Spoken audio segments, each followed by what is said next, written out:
This is Nancy Donino for Muscle Insider Magazine and contest coverage sponsored by Performax. We are here with no stranger to the sport and the stage, probably one of the only women that has participated in every single division in the IFBB, Mindi O'Brien.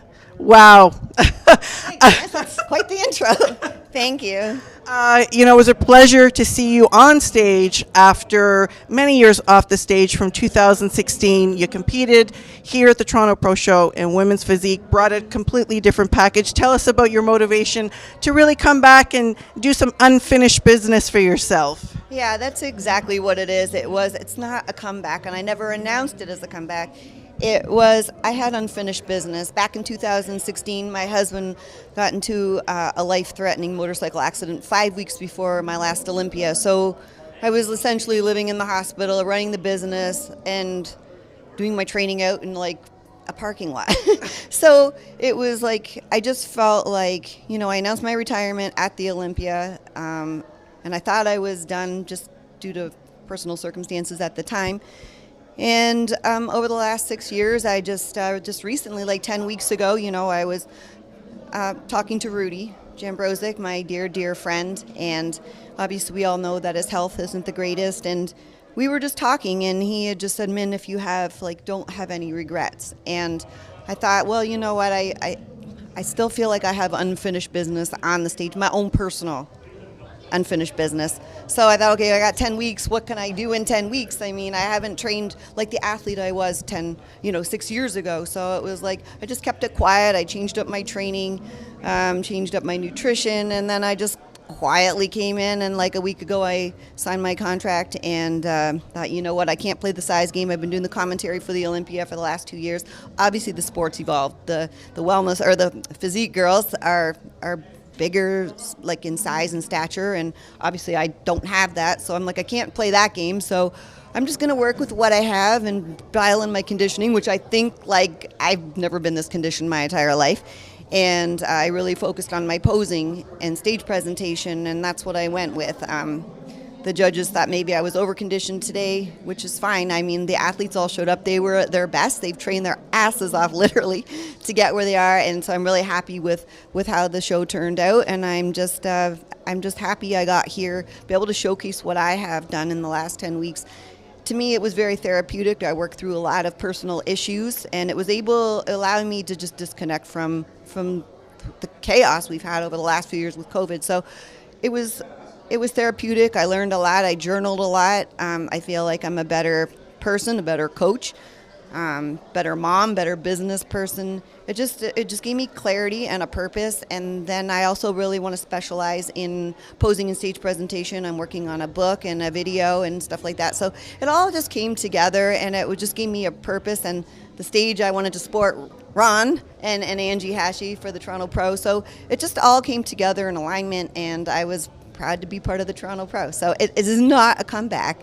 It was my own personal unfinished business, and I feel like I achieved it at my all-time best. So you said it perfectly, and for anybody that had any confusion or misconceptions, I think you certainly cleared that up for them. And I mean, this is you have fans no matter what you do. You started this sport back in 2011, I believe. Was it your IFBB Pro card in 2011? No, but 2004. Four. In 2004.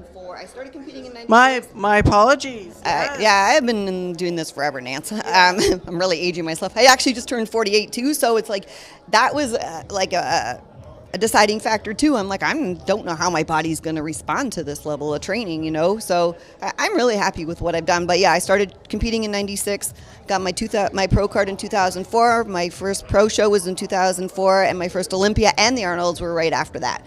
And that's something alone to be proud of. And I mean, I started back in 2004 myself. I don't know how I could have forgot that.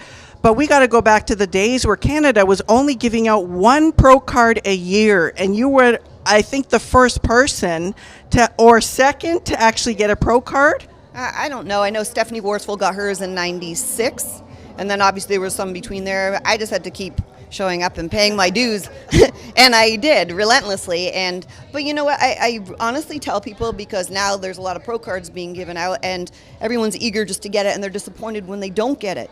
But from my own personal experience, every time I was like defeated and I felt like, crap, I didn't get it this time, it honestly was a blessing in disguise, because honestly I wasn't ready.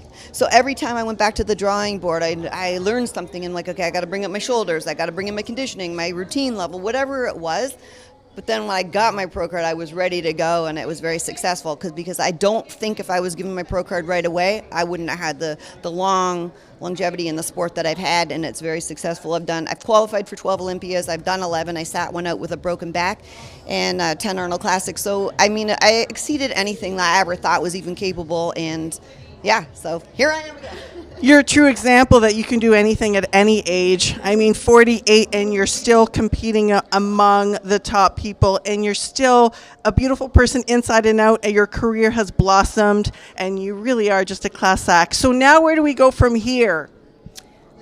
I don't know. I'm going to focus. I honestly don't know. I'm going to spend some time with my family and my friends and focus on building the business. I want to, like I said, I'm working on the book and the video. I want to be obviously more still affiliated with the CPA, the IFBB, and just keep building that part of my career. As far as competition, I don't know. This is for me, so I have nothing left to prove. I want to see other athletes, succeed and be able to have the journey that I had. And there's so many athletes, especially in Canada. We have so many talented athletes. So if I can give back or help anybody like progress that way, I want to help, and I want Canada to be out there, and we can all represent and support each other. And I think that's where we need to go with this. You are such a class act, and it's been a pleasure to actually hear you speak about your journey and to share it with everybody out there. So thank you very much, Mindi. Thanks, Nancy. Thanks, Muscle Insider. You guys have always been amazing in supporting me along the way, so thank you so much for that. And we're signing off here at the Toronto Pro Show.